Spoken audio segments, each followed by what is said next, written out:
और इसके बाद युवती को होटल से अपहरण किया गया और होटल से अपहरण करने के बाद रामगढ़ के जंगलों में ले गए ये आरोपी और वहां गैंग रेप किया गया है। तो बड़ी खबर, युवती की हालत बेहद खराब रही उस दौरान। और आपको बता दें कि जब हालत बहुत ज्यादा खराब हुई उसके बाद युवती को गाड़ी में डालकर दिल्ली बदरपुर बॉर्डर पर बेहोशी की हालत में इन अपराधियों ने फेंका और फिर बाद में जब काफी कुछ समय बाद उसकी स्थिति थोड़ी बेहतर हुई, उठने वो होश में आई है, उसके बाद 12 मई को पुलिस में यह मामला दर्ज कराया गया है पीड़ित की तरफ से। हसनपुर थाना पुलिस ने इस मामले में नामजद आरोपी समेत करीब 25 आरोपियों के खिलाफ मुकदमा दर्ज किया है। तो 3 नामजद आरोपी हैं और करीब 25 आरोपी हैं जिनके खिलाफ यह केस दर्ज किया गया है, लेकिन अभी तक किसी की गिरफ्तारी नहीं हुई है। बहुत बड़ी खबर आपको बता रहे हैं। यह खबर मिल रही है पलवल से। यहां उत्तर प्रदेश की एक लड़की को बुलाया गया था झांसा देकर के और फेसबुक पर यह दोस्ती हुई थी और यह जानकारी मिल रही है कि 25 युवकों ने गैंगरेप किया है इस युवती के साथ और जंगल में लेकर गए इसको और उसके बाद वहां इस दुष्कर्म की घटना को अंजाम दिया गया है।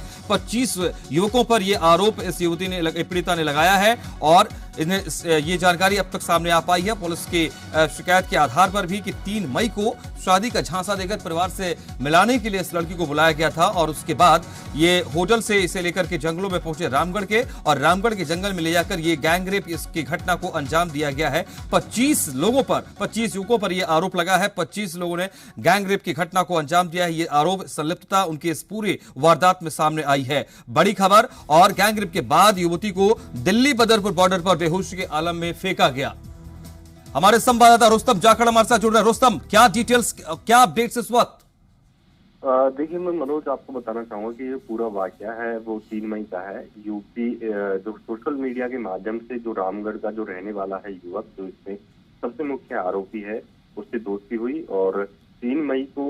जो सागर के माता पिता हैं उनसे मिलने के लिए युवती आई थी। लेकिन युवती जैसे ही होटल पहुंची है तो जो सागर है और उसके कई अन्य दोस्त हैं उनके द्वारा इसका अपहरण किया गया, जिसके बाद इसको जो रामगढ़ के जंगल है वहां पर ले जाया गया, जहां पर जो सागर है उसके और कई सारे दोस्त आते हैं और उन दोस्तों के भी कई सारे दोस्त आते हैं और वहां पर बारी बारी से पूरी रात युवती के साथ सामूहिक दुष्कर्म को अंजाम दिया जाता है। लेकिन जब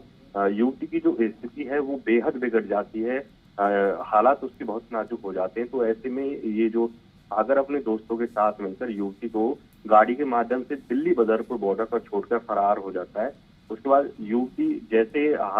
गंभीर हालात में अपने घर पहुंचती है, उसके बाद जैसे जैसे उसकी स्थिति सामान्य होती है, उसके बाद 12 मई को पुलिस को ये कंप्लेंट दी गई है और पुलिस ने इसमें 3 नामजद सहित लगभग 25 युवकों के खिलाफ मुकदमा दर्ज किया है। हालांकि अभी तक किसी भी आरोपी की गिरफ्तारी नहीं हो पाई है और पुलिस इस बात की जांच कर रही है कि जो युवक है उस युवती से किस तरह से फेसबुक पर जुड़ा, तो पिछले लंबे समय से बातचीत चल रही थी और क्या इससे पहले भी इन लोगों की मुलाकात हुई थी। लेकिन सबसे बड़ा सवाल ये है कि जिस तरह से पूरे वाकया को अंजाम दिया गया है, क्योंकि जहां युवती को छोड़ा गया है वहां तक अगर युवती आती है तो नेशनल हाईवे नंबर 19 लगता है और 2 जिलों की जो पुलिस है उसको बॉर्डर को क्रॉस करना पड़ता है। फरीदाबाद पुलिस का बॉर्डर आता है, पलवल पुलिस का बॉर्डर आता है, क्योंकि 4 से भी ज्यादा जगह चेकिंग चलती है हाईवे पे। लेकिन एक युवती को बेहोशी की हालत में ले जाया जा रहा है, लेकिन फिर भी पुलिस की नजर उस पर नहीं जाती है। हालांकि कोविड को लेकर लगातार चेकिंग अभियान पुलिस का सड़क पर चल रहा है, उसके बावजूद भी इस तरह से एक युवती को गाड़ी में डालकर बदरपुर बॉर्डर तक छोड़ दिया जाता है। पुलिस को इसकी भनक तक नहीं लगती है। ये सबसे बड़ा सवाल सुरक्षा व्यवस्था पर खड़ा हो रहा है। मनोज जी, मैं रुस्तम ये जानना चाहता हूं कि अगर हसनपुर थाना में ये शिकायत दर्ज कराई गई है, पुलिस के पास कुछ जानकारी भी है, तो अब से लेकर ये 12 मई की अगर बात है कि शिकायत मिली है, उसके बाद भी 24 घंटे बीतने को हैं, क्या इस दौरान पुलिस एक कदम आगे बढ़ पाई है? क्या पुलिस घटनास्थल तक पहुंच पाई है, रामगढ़ के जंगल तक पहुंची है? क्या बहादुरपुर जो जहां पर इस को छोड़ा गया, फेंका गया है, क्या वहां पुलिस पहुंची है? किसी तरीके की कोई अपडेट, कोई एक्शन मोड में पुलिस नजर आती है? देखिए, अब तक जो जानकारी हमें पुलिस के जो हमारे सूत्र हैं उनसे मिली है कि जहाँ पे वाकया हुआ है वो जगह पलवल पुलिस क्षेत्र के अधीन है, लेकिन जहाँ पे युवती को छोड़ा गया है वो फरीदाबाद पुलिस क्षेत्र के अधीन आती है। तो ऐसे में जो पलवल जिले की जो पुलिस है वो फरीदाबाद पुलिस की भी मदद ले रही है। हालांकि जिन जंगलों को में युवती को ले जाया गया था, जो शिकायत में जिन जंगलों को जहाँ युवती ने बताया कि मुझे यहाँ से इस तरह से लेके, वहां पर पुलिस ने मौका मुआयना किया है, उसका नक्शा बनाया गया है। आसपास के जो रहने वाले वहां के लोग हैं, क्योंकि जंगलों के बाहर रिहायशी इलाका है, जो लोग वहां पे रहते हैं उनसे भी पूछताछ की गई है और किस तरह से ये लोग रात के समय यहाँ पे पहुंचे थे और कौन कौन व्हीकल, गाड़ियां कौन कौन सी इस्तेमाल हुई थी, इसके साथ जो इसके सहयोगी हैं वो कौन कौन थे और उनके जो अन्य दोस्त जो यहाँ पे आए थे, जो अन्य में शामिल हैं, उनका नाम पता लगाने की भी पुलिस कोशिश कर रही है। हालांकि लेकिन गिरफ्तारी अभी तक भी इस मामले में कोई नहीं हुई है। हालांकि ये कह सकते हैं कि पुलिस कागजी कार्रवाई में लगी हुई है, जांच कर रही है, लेकिन गिरफ्तारी नहीं होना ये कहीं ना कहीं बड़ा सवाल है। क्या स्थिति इस वक्त पीड़िता की है? क्या इसके परिवार के लोगों को, चूंकि उत्तर प्रदेश से ताल्लुक रखती है, ये जानकारी आ रही है, क्या उनको इस बारे में जानकारी दी गई है? और क्या वो लोग इस लड़ाई को आगे लड़ने के लिए तैयार हैं? क्या उन्हें पुलिस में जब केस दर्ज कराया गया है, लेकिन इतनी पेचीदगी आप खुद बता रहे हैं, 3-3 थाने पड़ जा रहे हैं, 4 जिले पड़ जा रहे हैं, क्या इसके बावजूद भी वो हिम्मत कर रहे हैं कि इस मामले में इंसाफ के लिए आगे बढ़ेंगे? देखिए, ये जो मामला है दिल्ली से करीब 70 किलोमीटर दूर का है और जिस तरह से युवती ने उसके साथ वो पूरी घटना घटित हुई, उसके बाद जैसे ही उसको लगा कि उसकी स्थिति सामान्य है,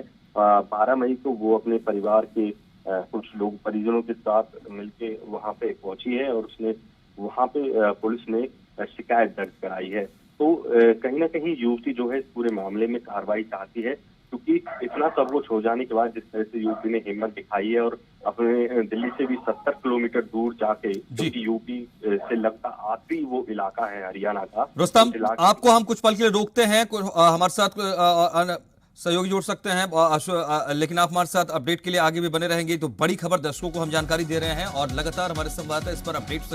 हासिल कर रहे हैं और दर्शकों तक लेकर जानकारी आ रहे हैं। उत्तर प्रदेश की युवती रही और गैंगरेप का शिकार हुई है और ये जानकारी सामने आई है कि दरअसल फेसबुक पर एक युवक से दोस्ती हुई थी और उसके बाद उसने 3 मई को इस युवती को शादी के लिए अपने परिवार से मिलने का झांसा देकर बुलाया और युवती जब होटल पहुंची तो होटल से अपहरण किया गया और रामगढ़ के जंगल में वो लेकर गया शख्स और वहां इसके साथ कुछ और साथ थे। लेकिन उसके बाद कई और दोस्तों को, और ये जानकारी मिल रही है कि कुल 25 लोगों ने इस युवती के साथ, पीड़िता के साथ दुष्कर्म किया है, गैंगरेप की घटना को अंजाम दिया है और पीड़िता को बेहोशी के आलम में दिल्ली बदरपुर बॉर्डर पर छोड़ा गया है, वहां इसको फेंक दिया गया है। और आखिरकार जब ये युवती थोड़ा होश में आई है उसके बाद ये 12 तारीख को पुलिस के पास पहुंचती है और यहां आकर हसनपुर थाना पुलिस में इसने केस दर्ज कराया है। इसके परिवार के लोग भी संभवतः साथ में रहे और ये केस जो है इस पूरे मामले में ये परिवार के साथ आकर के दर्ज कराई गई है और 3 नामजद आरोपी हैं करीब। और इस पूरे घटनाक्रम को लेकर ये जानकारी आ रही है करीब 25 आरोपी हैं जिनके शिकायत दी गई है और इस मामले में पुलिस ने एक्शन लेना शुरू किया है। हालांकि हमारे संवाददाता ने हमें जानकारी दी है कि जिस जंगल में, रामगढ़ के जंगल में घटना को अंजाम दिया गया, वहां तक पुलिस पहुंची है और घटना को स्पॉट किया गया है। वहां से अगर कुछ सुराग मिल पा सकते हैं तो उन तमाम बातों को संभवतः इकट्ठा किया गया है। पलवल से इस वक्त की सबसे बड़ी खबर आपको बता रहे हैं, एक युवती के साथ 25 लोगों पर गैंगरेप का आरोप लगा है और यूपी से ये ताल्लुक रखने वाली पीड़िता, जिसे बुलाया गया शादी का झांसा देकर के और यहां पलवल जब ये होटल पहुंची है तो वहां से इसे रामगढ़ के जंगल में ले जाया गया और फिर 25 लोगों पर यह आरोप है कि इन लोगों ने बारी बारी से इस युवती के साथ गैंगरेप किया है। बेहोशी के आलम में इसे फेंका गया है दिल्ली बदरपुर बॉर्डर पर। तो इस घटना को लेकर लगातार हमारे संवाददाता भी हमारे साथ जुड़ रहे हैं और अपडेट्स लगातार हमारे साथ शेयर कर रहे हैं। पुलिस इस पूरे मामले को लेकर के लगातार ये दावा कर रही है कि इस मामले में हम पूरी जांच कर रहे हैं और जो भी आरोपी है उसके खिलाफ सख्त कार्रवाई होगी। लेकिन तमाम परिस्थितियों के बावजूद ये घटना अपने आप में हिला देने वाली है, ये सोचने पर मजबूर कर देने वाली घटना है कि कैसे इतनी हिम्मत हो गई इस शख्स की कि उत्तर प्रदेश से एक युवती को फेसबुक पर बेशक दोस्ती होती है, हालांकि यहाँ लापरवाही की बात आती है, लेकिन वो तमाम बातें पीछे छूटती हैं। बात यहाँ इस वक्त ये है कि आखिर ये हिम्मत इतनी होती कैसे है और यहाँ होटल में बुला करके उसके बाद होटल से अपहरण करके ये जंगल में ले जाता है और वहां न सिर्फ खुद बल्कि